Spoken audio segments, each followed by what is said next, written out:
هو أنا لازم أكون developer عشان أدخل مجال الDevOps؟ طب أنا عندي فوق ال30 سنة، هل لا زال ينفع أحوّل لمجال الIT بصفة عامة أو مجال الDevOps على وجه التخصيص؟ هو هاخد وقت قد إيه؟ يعني إيه هي المدة الزمنية اللي لازم أستغرقها عشان أحوّل مجال شغلي للDevOps سواء أنا داخل مجال الIT بصفة عامة أو خارج؟ طب أنا مش خريج حاسبات ومعلومات ولا هندسة حاسبات ولا أي كلية عملية ليها علاقة بالcomputer science، هل ينفع أحوّل لمجال الIT أو مجال الDevOps والّا لأ؟ طب أنا قدّمت على منحة الITI وللأسف ما اتقبلتش، أعمل إيه؟ أسئلة كتير اتسألتها الفترة الأخرانية أو شُفتها على السوشيال ميديا، فحبيت أعمل فيديو أحكي فيه تجربتي الشخصية في التحوّل لمجال الDevOps. أنا على مدار حياتي المهنية عملت career switch مرّتين، ففي الفيديو ده خلّيني أحكي لك اللي حصل بالضبط علشان كلنا نستفيد. مبدئيًا الفيديو ده مش road map للDevOps، يعني لو أنت عايز road map للDevOps الفيديو ده مش اللي أنت بتدوّر عليه. أنا هاحكي لك أنا عملت إيه بالضبط علشان أوصل لمجال الDevOps أو إن أنا أشتغل في مجال الDevOps، ولكن لو على الroad maps في فيديوهات كتير ممكن تتكلم على الroad maps أو حتى articles على الإنترنت ممكن ترجع لها، أو لو عايز road map تقول لك تتعلم إيه قبل إيه بالضبط. طيب لو أنت أول مرّة تتفرّج على القناة، أنا اسمي أحمد الفخراني، باقدّم هنا فيديوهات عن مجال الDevOps والcloud والLinux، وليّا برضه عدد من الكورسات على منصة Udemy، ويالّا نبدأ بسم الله. طيب مبدئيًا أنا مش خريج حاسبات ومعلومات ولا هندسة من أي نوع، أنا خريج كلية نظرية، كان حلم عمري إن أنا أدخل مجال الIT. أنا باشتغل مع الكمبيوترز من وأنا عندي 15 سنة، أنا فاكر أول جهاز كمبيوتر جبته في حياتي كان صخر MSX 170، وكنت مهتم جدًا أتعلم وأشتغل بلغة الBasic، كان عاجبني جدًا الموضوع ده، بس لظروف مش المجال إن أنا أحكيها يعني ما قدرتش إن أنا أدخل الكلية اللي بتطلّع مهندسين كمبيوتر كما كان يُقال عليهم يعني أياميها، هندسة حاسبات أو حاسبات ومعلومات، سواء في جامعة حكومية أو حتى في إحدى الجامعات الخاصة. فاتخرجت من الكلية واشتغلت، حتى ما اشتغلتش أوي في مجال كليتي يعني، اشتغلت شوية حاجات كده وبعدين دخلت في مجال الكلية اللي أنا متخرج منها فترة طويلة، وكنت في الفترة دي باحاول إن أنا أقدّم على أي شغل له علاقة بالIT. خدت كورسات كتير جدًا، عملت labs كتير جدًا، حبيت لغة الvisual basic لأن هي تعتبر التطور الطبيعي يعني للbasic، كان الvisual basic وبعدين الvisual basic .NET أيام الNet ما طلعت وكانت بقى حاجة الناس كلها بتتعلمها، فدخلت في الvisual basic .NET وبعدين الC sharp اللي هو يعتبر يعني نفس الframework بس لغة برمجة مختلفة ومنتشرة أكتر من الvisual basic، وعجبني جدًا موضوع الprogramming، دخلت فيه جامد جدًا، قريت كتب كتير، عملت projects كتير مع نفسي، ولكن للأسف لم أوفّق في فرصة الحصول على شغلانة في مجال الIT، أي شغلانة سواء حتى technical support desktop، أنا كنت مستعد أدخل أي حاجة، أي شغلانة ليها علاقة بالIT، مجرد بس أدخل من الباب وأقعد على أي كرسي في أي مكتب في قسم الIT، ده كان بالنسبة لي حلم. طيب أنا قعدت قد إيه عشان أعمل الcareer switch ده؟ أنا قعدت 8 سنين أو 9 سنين actually يعني. لمّا اتخرّج 21 سنة، عملت الcareer وأنا عندي 30 سنة، فأنا قعدت 9 سنين شغال في مجال ليس له علاقة على الإطلاق بالIT لا من قريب ولا من بعيد، ولكن خلال شغلي ما كنتش ناسي الحلم القديم بتاعي، يعني خلال شغلي كنت باتعلم، باخد courses على حسابي طبعًا لأن الشركة ما كانتش بتدفع أي حاجة، كنت باجيب كتب وأقراها، باروح كلية الهندسة واشتري الكتب من هناك من عم صبحي، أنا فاكر حتى اسمه لحد دلوقتي، ما أعرفش دلوقتي بقى عم مين اللي هناك، بس هو يعني في شخصية كده هتلاقيها دايمًا في كلية حاسبات أو كلية هندسة بتبقى موجود عندها الكتب العالمية موجودة هناك، تقدر تشتريها بسعر كويس، فكنت باجيب الكتب دي وأذاكرها وأشتغل بيها وأعمل لابات في البيت وهكذا. وخلال ال8 سنين دول كنت باحاول قدر الإمكان أطبّق اللي أنا باتعلمه في مجال شغلي، يعني أنا فاكر أنا عملت application باستخدام C sharp يساعدني ويساعدنا كteam في الشغل إن إحنا ننفذ المهام اليومية بتاعتنا، فأنا عملت الapplication ده وأنا مش programmer، وقسم الIT ما يعرفش أي حاجة عن القصة دي من أساسه، دي حاجة أنا عملتها ونفذتها وحطيتها عندي على الsystem اللي أنا شغال عليه، وكانت بتنفعنا بشكل مش طبيعي. بعد فترة سبحان الله قسم الIT في الشركة اللي كنت فيها أو في المكان اللي كنت فيه يعني كان عايز ناس، من توفيق ربنا يعني إن هم ما كانش عندهم budget يجيبوا ناس من برّه،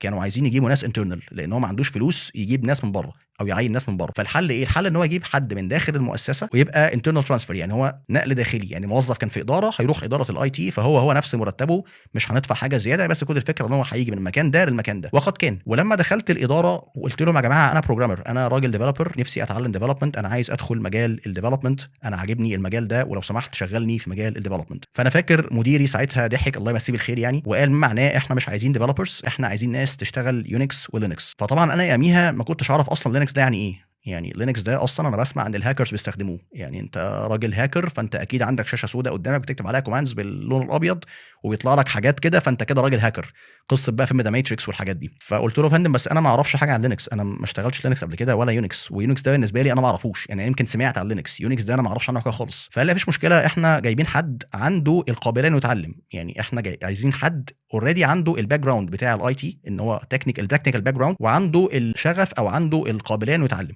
فقلت له ان كان على كده انا من ايدك دي لايدك دي. وفعلا اتعينت في قسم الاي تي، والكلام ده من 10 يمكن 15 سنه، وكان حلم من احلام حياتي ان انا ادخل اداره الاي تي. زي ما قلت اقعد على اي مكتب اعمل اي حاجه بس يبقى اسمي داخل في مجال الاي تي. اتعلمت لينكس، وهنا بقى بدات رحلتي في قسم الاي تي اللي انا ممكن انقلها لك لان هي انتهت بالديف اوبس. انا دخلت الديف اوبس من سكه الاوبس، من سكه السيستم ادمنستريشن. اتعلمت لينكس، خدت شهاده الار اتش سي اس اي والار اتش سي اي من ريد هات، ودول شهادتين انا لازلت انصح بيهم لحد دلوقتي. لو عايز تدخل مجال لينكس وتتعلمه صح، انا انصحك انك تاخد احدى الشهادتين دول او كليهما، لانهم فعلا هيأسسوك في مجال لينكس. وحتى لو مش عايز تمتحن، يعني لو مش عايز تشتري الامتحان وتدخل تمتحن وتاخد الشهاده، مجرد بس ذاكر الشهاده نفسها، هات المنهج بتاع الشهاده وذاكره، مش مطلوب منك اكتر من كده، بس ذاكره صح. يعني ذاكره واعمل اللابات اللي فيه، وحاول ان انت توجد لنفسك مشاكل وتحاول تحلها. حاول تنزل ابلكيشن عندك على الماشين وحاول مثلا توقعه. انا بتكلم بجد، انا كنت بوقع مكنه اللينكس اللي عندي الفيرتشوال ماشين، كنت بوقعها واقومها تاني. كنت بشوف ايه اللي هيحصل مثلا لو في فايل مهم راح، هقدر ارجعه تاني ازاي.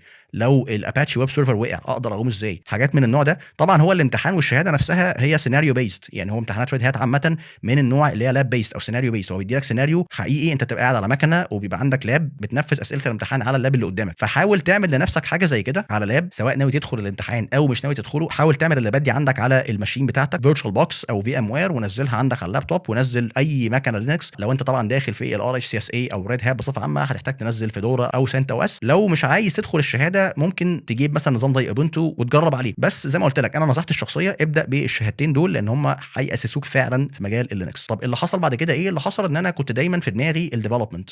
يعني انا اوكي سيستم ادمنستريتور وكل حاجه، والحمد لله خدت شهادتين في مجال اللينكس وبقيت فاهم كويس يعني ايه لينكس. وطبعا كان في برضو عندنا نظام اي اي اكس اللي هو يونكس، فاشتغلت عليه واتعلمت فيه حاجات كتير. بس كان لازال اهتمامي بموضوع الكود اللي انت بتكتبه على الماشين بيخليها تعمل حاجه. الكود ده مش لازم يكون بروجرامينج لانجويج، الكود ده ممكن يكون باش شيل، ودي مش لغه برمجه، دي شيل سكريبتنج. ولكن من استخدام الكوماندز اللي موجوده والتولز اللي موجوده في لينكس، انت ممكن تعمل شيلز في منتهى التعقيد. بتتعلم اللوجيك، بتتعلم المنطق بتاع الكود، ايه بيكلم ايه، يعني ايه فانكشن، يعني ايه لوب، يعني ايه فيريبل، وهكذا. فبدات ان انا اتعلم باش، وبدات ان انا كمان اتعلم لغات برمجه اعلى شويه من الباش، او ينفع انها تشتغل على السيستم وتبقى اقوى من الباش. زي ايه؟ زي مثلا بايثون او روبي او بيرل. على ايامي كان بيرل لازال موجود، بس طبعا دلوقتي ما اظنش ان حد بيستخدم بيرل قوي.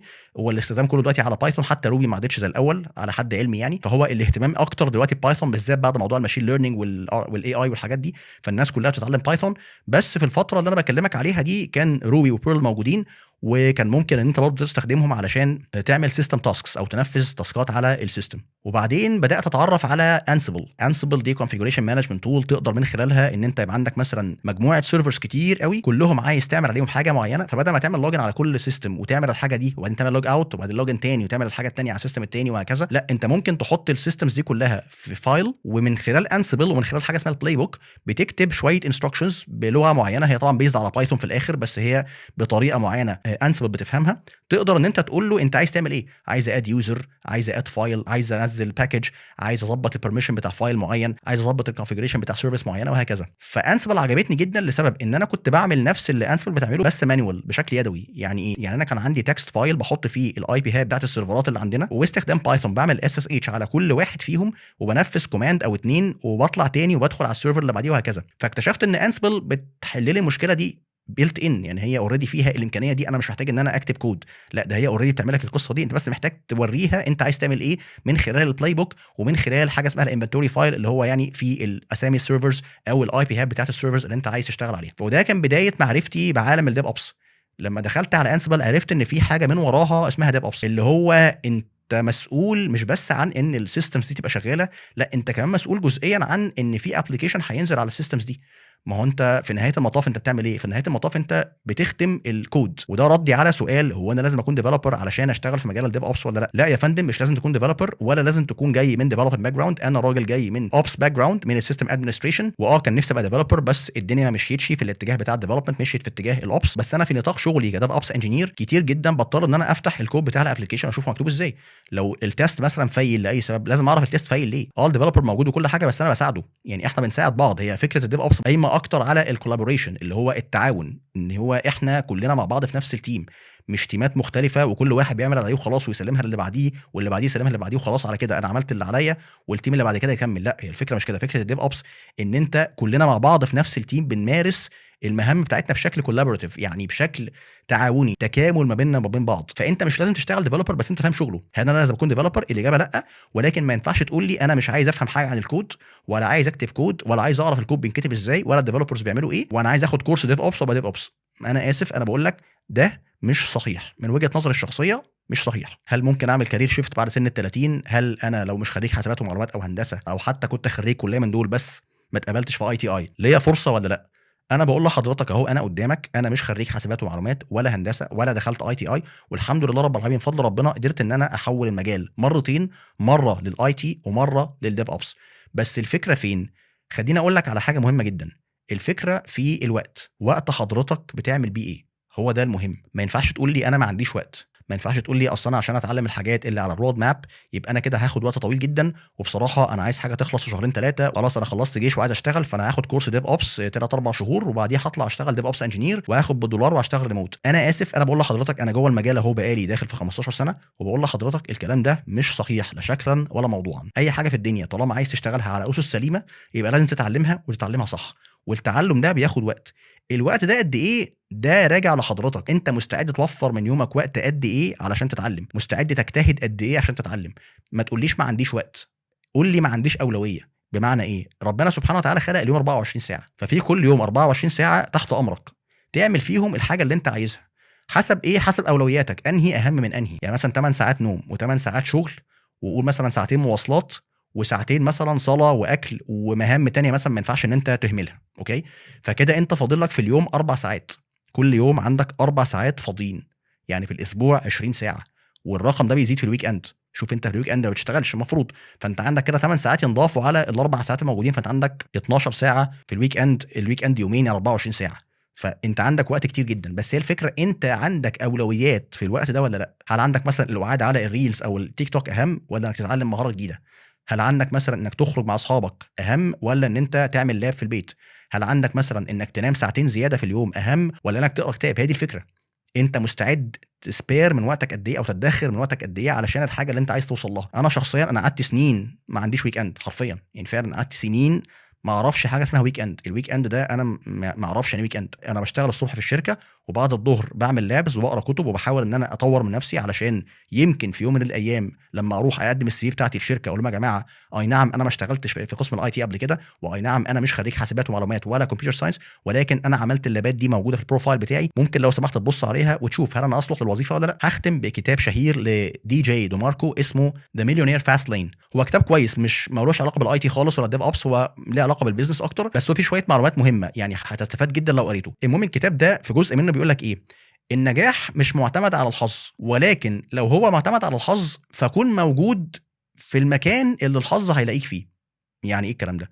يعني مثلا على سبيل المثال لو واحد من كل 100 واحد حظهم كويس ان هم مثلا بيحصلوا على الوظيفه اللي نفسهم فيها او على الترقيه اللي نفسهم فيها او على الكارير شيفت اللي نفسهم فيه، لو النسبه هي 1%، يعني كل 100 واحد شخص واحد بس هو اللي ممكن يحصل على حاجه زي كده. ده فرضا يعني ان قلنا ده نسبه موجوده وان الحظ له عامل في حاجه زي كده وان الشخص ده بيتم اختياره بشكل عشوائي. لو افترضنا ان كل ده صحيح فخليك موجود ضمن ال100 شخص دول على الاقل. ما هو ال100 شخص دول اكيد فيهم حاجات تختلف عن بقيه الناس، يعني 100 شخص مثلا واخدين الشهاده الفلانيه، او 100 شخص مثلا بيعرفوا يعملوا كذا، او 100 شخص مثلا عندهم المهاره الفلانيه. اوكي، بس واحد منهم مثلا هو اللي هياخد الوظيفه، او واحد منهم مثلا هو اللي هيقدر يعمل كارير شيفت. فخليك على الاقل ضمن ال100 دول علشان يبقى عندك الفرصه بتاعت ال1%. يعني لو انت بره ال100 شخص دول خالص، لو انت ما اتعلمتش حاجه، ما بذلتش مجهود، ما عملتش حاجه خالص، ومستني الحظ يبص لك، ما هو مش هيبص لك انت، هيبص لواحد من ال100 واحد اللي هم عملوا مجهود. ده بفرض اصلا ان في حاجه اسمها حظ. انا شخصيا ما بؤمنش بالحظ، هو في حاجه اسمها توفيق ربنا وفي حاجه اسمها رزق.